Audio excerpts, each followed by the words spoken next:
Hello, everyone, and welcome to Chautauqua People. My name is Ira Cooperman, and I have the honor and pleasure this evening of interviewing Jim Roselle, a famous person here on WJTN. What's the expressions? Famous in his own right? No, a legend. A legend in his own time. That's it, a legend in his own time. And his microphone actually is probably more famous than Jim is.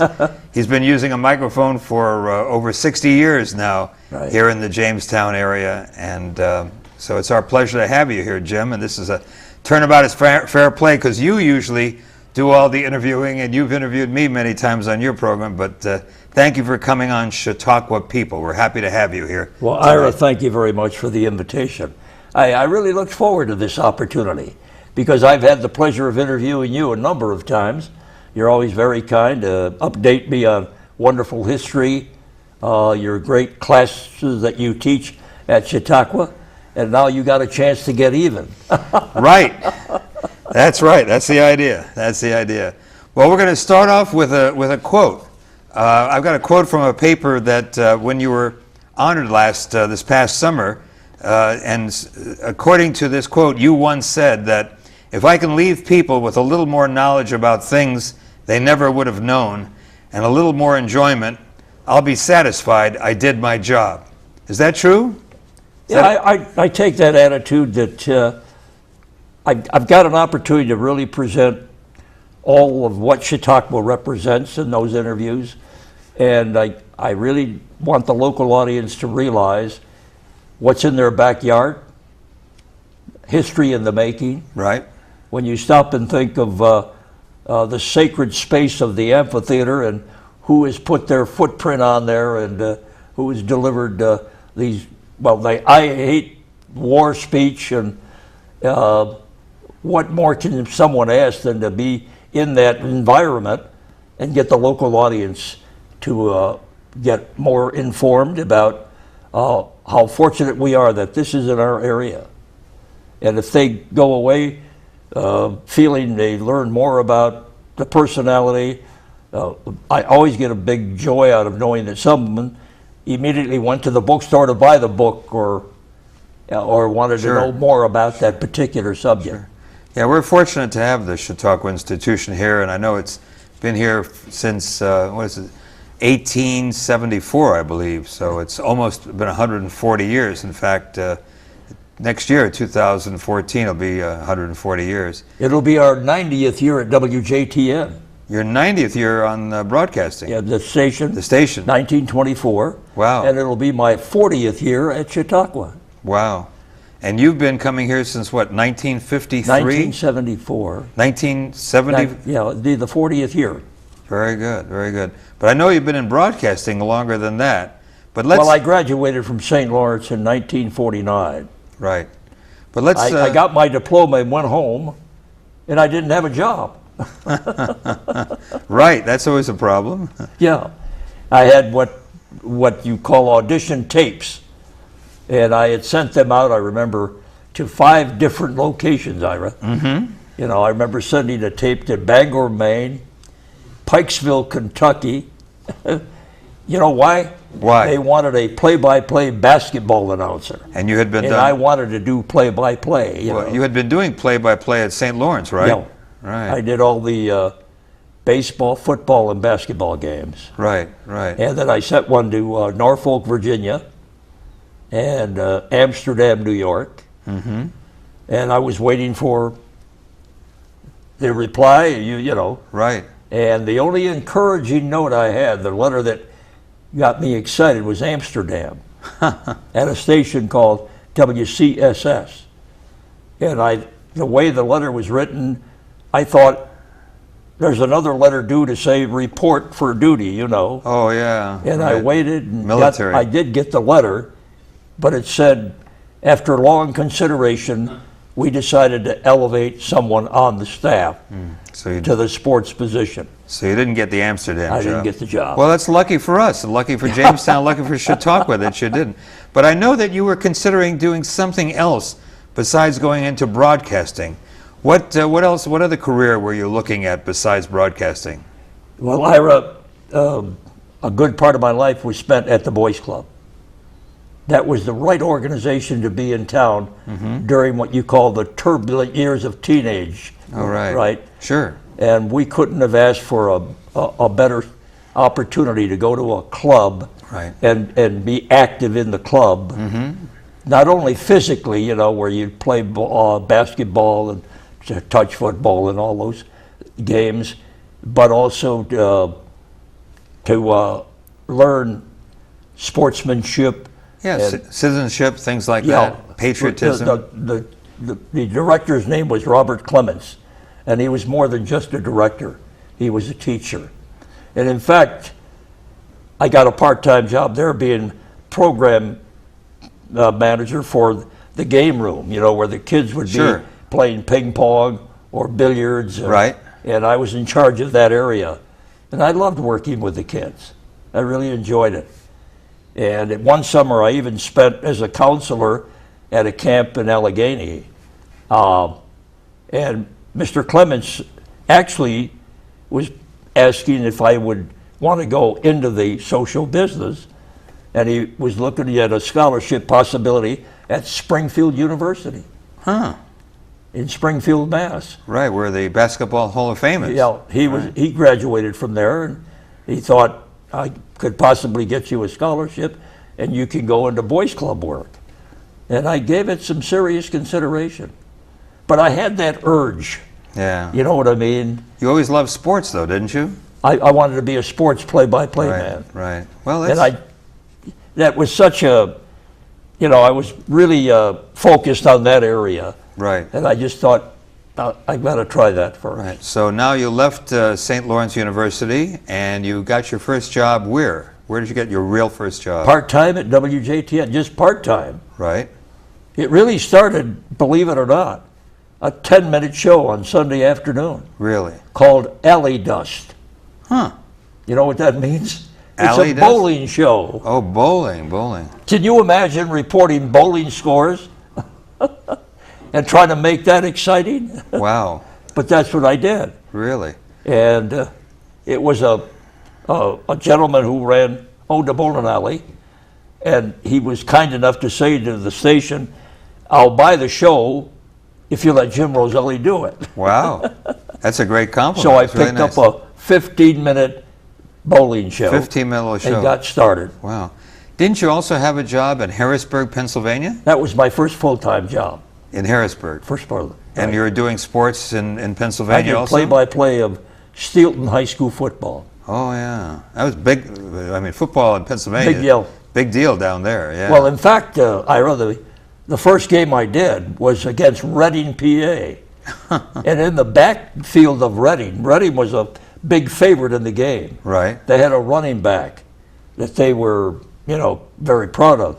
His name was Lenny Moore, No kidding. The Yeah. famous Baltimore the Orioles. famous runner for the Baltimore Colts. Baltimore Colts. He was in right. the backfield for Reading. But the surprising thing, Yeah.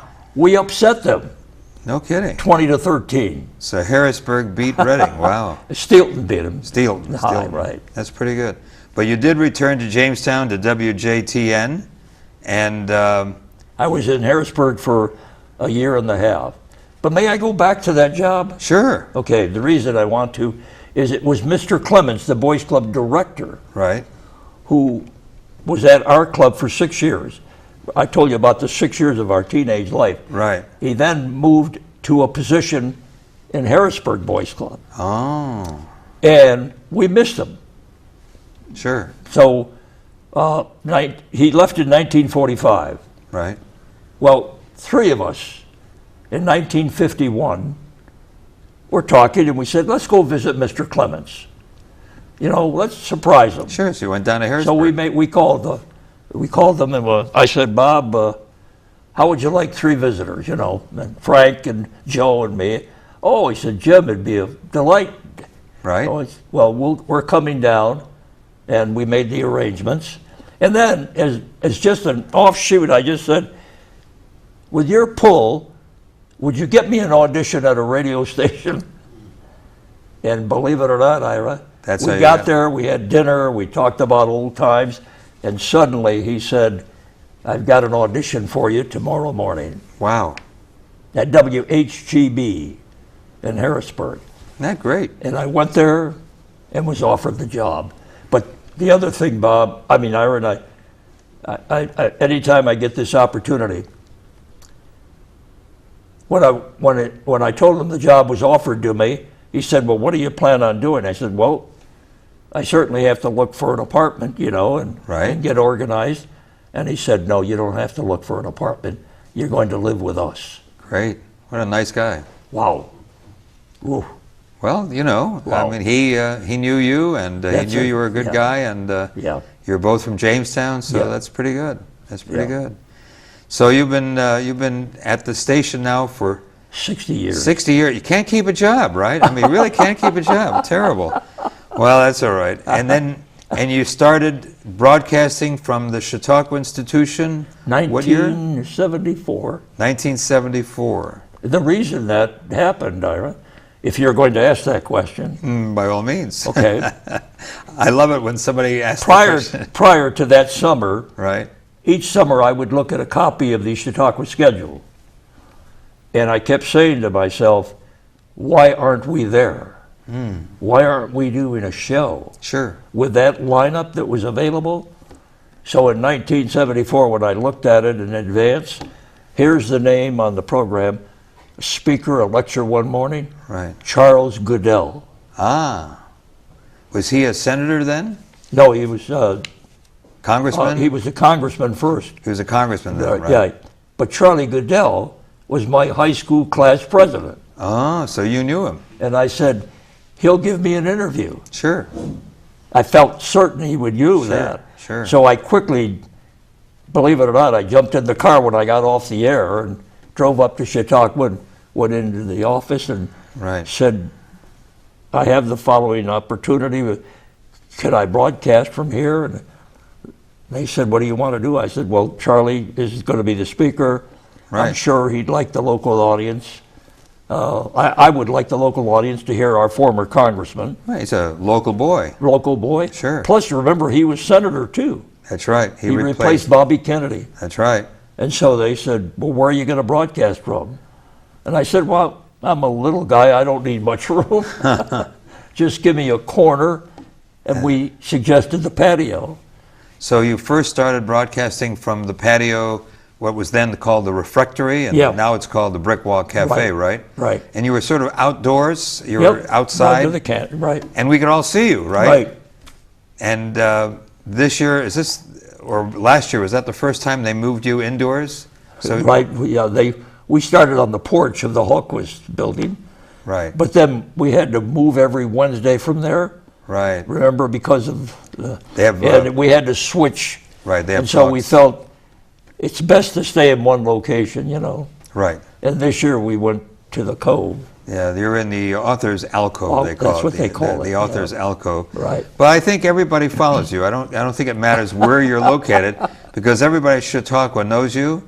You get people not only to come to talk to you, but you get people to come and listen to the people you're interviewing. Sure, guys like Ira Cooperman. No. And Bob Hopner. But you do get a lot of people for Mark Russell. You do get a crowd when you're interviewing some of the celebrities and some of the world leaders that you've had. Right.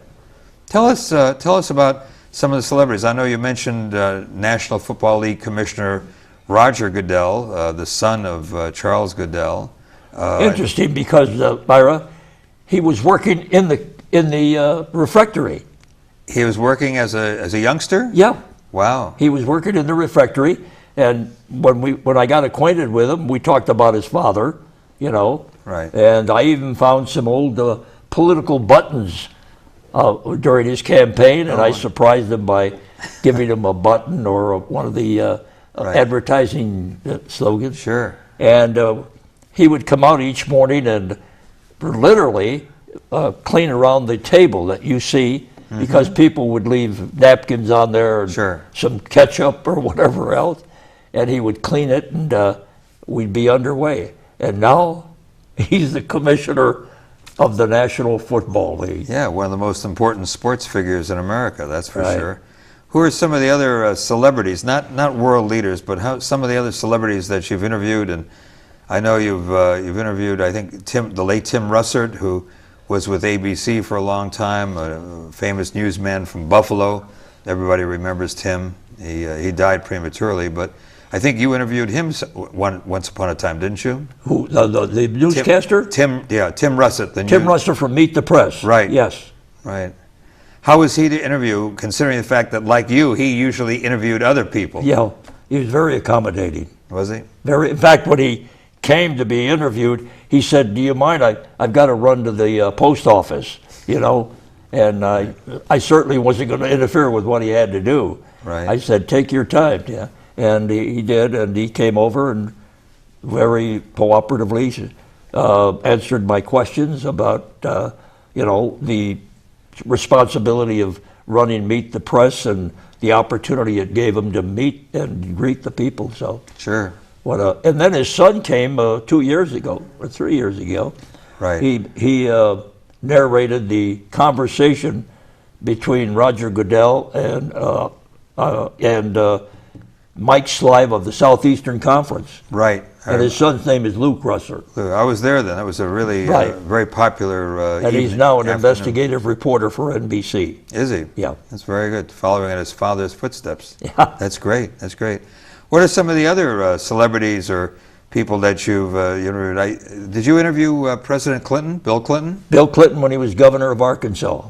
When he was running for president? Or yes, he was running for the Democratic nomination. Uh-huh. And that was in June. And he got the nomination to be the president, the candidate for the Democratic Party. Right. And won the election. Wow. That was 91 I had him. Right. And he became president in 92. 92. Yeah. How did that interview go? Anything he was, he came with a shirt and tie and a jacket and all of that. Right. And he looked around and he said, "Gee, everybody is very casual here." Yep. Off went the jacket, he loosened the tie, and we went at it. Good. Yeah, he was very kind. Yeah. Very kind. He has a reputation of sometimes being an informal person, so that's pretty good. I know this season we've had a lot of people who are Supreme Court judges. Did you get a chance to interview one of the Supreme Court judges? Ira, that was a complete surprise. I've looked past years where we've had Supreme Court justices. Right. The opportunity never existed. Right. And I thought, well, I can understand that. They're sort of untouchable, right? Yeah, you felt that. Right. You felt they're untouchable. Their lives are so busy, so active, and they don't like to give interviews normally. Yeah, they don't like to tell people what they're thinking, right? They're not available. That's what I've heard, yes. But this year, believe it or not, to suddenly see Ruth Bader Ginsburg come to the studio and wait her turn, because I was interviewing Jim Johnson of the Jackson Center. Right, he's president of the Jackson And I was there looking at her and realizing that's my next guest. Yeah, kind of awesome, isn't it? Yeah, and then you stop and think, I'm not going to be cutting this interview quickly just as she's waiting, because I thought he was kind enough to give me the interview. What was interesting is Jim Johnson said to me, I gave her a tour of the Jackson Center yesterday. Uh-huh. And that sort of set the stage. Sure. Well, that was good. So how was that interview with Ruth Bader Ginsburg? Did that go well? Yes. Matt Warren, my assistant, he timed it. And I tell you, when I stop and think, and you can't help but, flirt with this idea of saying, do you realize that you had 41 minutes with a Supreme Court justice? Wow. Anybody on Wolf Blitzer on CNN would love 5 minutes. Right. If he had the opportunity. Sure. National reporters, big-time reporters. And she answered every question. I quizzed her on the fact that there's been a move afoot to try to overturn Roe versus Wade. Right. She gave a real explanation of why that I don't think will ever happen. Good. And what did she then say? I said, well, what about the fact that there's been a lot of opposition to the Citizens United? Right, Citizens she United. Explained how it happened, how the vote went. But in the end, she said, I believe that'll be overturned. She really said that she thought that decision will be overturned, the Citizens United. That's interesting. That's really interesting. Well, you've had a lot of interesting guests. Did you have any particular favorites besides the ones that we're mentioning now? Any other people that you interviewed that you really enjoyed interviewing them, and they turned out to be a lot of fun? Well, Ira, you've got to look at what Mark Russell has done for me. It's not one interview. Right. It's an interview each year he's there. Right, and you helped to celebrate his birthday too, don't you? That's right. Mark's birthday is in August, and we always like to celebrate his birthday at Chautauqua. And Mark was kind enough to come to my 55th party without me knowing about it. They called it a mystery guest. We'll join you at the party, Right. And who it was Mark Russell. Mark Russell. Well, all Chautauquans know Mark. He's a great guy. He really is. Now, I know that over the years you've been honored by a lot of people, but if I remember correctly, a few years ago, weren't you honored by the New York State Broadcasters, Broadcaster of the Year, or something like that? Tell us about that. I'm in the Hall of Fame? I'm in the Hall of Fame in the New York State Broadcasters. As long as you're not in the cemetery, that's okay. Pardon? As long as you're not in the cemetery, the Hall of Fame is a better place to be, right? Yes. I had very little. It was the management that put in the nomination. That's great. And they take the nominations and decide to induct, I think, 5 people per year, And I remember doing my morning show. In walks the general manager and the sales manager, and they wanted a moment on the microphone, and they said, we've just received word that you are going to be inducted into the Hall of Fame at the Hotel Sagamore in Lake Placid. Lake Placid, wow. Yeah. That's neat. Well, you've had a lot of honors, I know, and you've had a lot of really special moments as a broadcaster. Looking back on them, I know you're originally from Jamestown, right? Right, born and raised. Born and raised in Jamestown. Mm-hmm. You have, 6 or 7 brothers and sisters? Or had, originally? How much time do you have? Well, we'll just go with the number. 7 siblings, right? Yeah, I'm one of 7 children. My mother and my father came from Sicily. They didn't come together. Right, they came separately to America. Right. They came here in 1909. And in that time period, they came in order to earn money and then earn enough and take it back. Right. That was the intention. They thought they were going to go back to Italy. Right, they thought they were going to go back to Sicily. Right. Instead, they met each other, they married, and God bless. Started a family. They raised 7 children. That's wonderful. 3 brothers and 3 sisters. Do you still have some of your siblings alive? I have, out of the 7 children, only 3 remain. I'm one, obviously. My brother Joe lives in North Carolina. My sister Ann is 96 years old this month. Wow. That's amazing. It really is. And I know you had a very strong mother who helped to encourage you to go to college. That's why I said to you, how much time do you have? Yeah. She was, my mother could not read, could not write, and could not speak English. Right. And you wonder. But what she did have was what a real mother has, and that's love. A lot of love and a lot of moxie. She worked really hard and helped you to go to college, right? Yeah. And I'm the only one that had that opportunity. You're the only one of 7. Mm-hmm. Yeah. You must have had really a strong mother, that's for sure. Amazing, Ira. When I look at what she did, I think I got a little extra attention. Right. Simply because of some physical situation, Right. And she worked hard to see that I could do what I wanted to do and when I wanted to go to college, she just decided she'll do everything she can to make it possible. Yeah, wonderful. Hard work.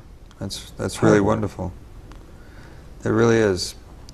Well, looking back on your career, 60 years in broadcasting, 40 years at Chautauqua, I mean, all the things that you've done, would you do it all over again, or would you try to go into a different career? How do you feel about looking back? I feel I've been blessed. I've been blessed. You know, I don't know how you play the game about your life, but I know when I think about it, I'm just here I am from a wonderful, loving couple from Sicily, in a situation where if I sat back to think someday, Jim, you're going to interview a president, you're going to interview a Supreme Court justice, you're going to interview a great comedian, you're going to interview governors, you're going to interview poet laureates, you're going to interview Nobel Prize winners. Right. Someone would say, get the white uniform out. He's crazy, huh? Right. No, but you really did. You did all those things, and you also interviewed a lot of just average Chautauquans. You interviewed a lot of nice people, right? Well, it was O. Henry that I read one time that said, everybody's a story. Right. Everybody is. Everybody is a story. And your life is totally different from Bob's or mine. And right. I'm as fascinated with your life as I would be with Bill Clinton's life. Sure. And I think people that you interview understand that you pay attention to every one of the people you interview. You respect each one equally. It doesn't matter if they're a Supreme Court justice or if they're a governor or just another Chautauquan that comes to Chautauqua every summer. Well, they each have different experiences. Right. They each of them, their journey from being young to where they are. They had maybe the roller coaster ride we all have, the ups and downs, and what influenced them, what made them move in the direction they went in. Right. When you've heard my question, I call it the journey question. Right. Where does the journey begin? And what path did it take? Where did you go? Who were the influential people along the way? Right. As to how you got where you are today. Well, we're glad that the journey took you from Jamestown to Chautauqua and back to Jamestown, and you're certainly an honored staffer of WJTN, as well as somebody who's really loved and respected by all Chautauquans. I'm hoping that the Chautauqua Institution may rename the author's alcove the James Roselle alcove in the future. Take it easy, Ira. Take it easy. Well, we'll see.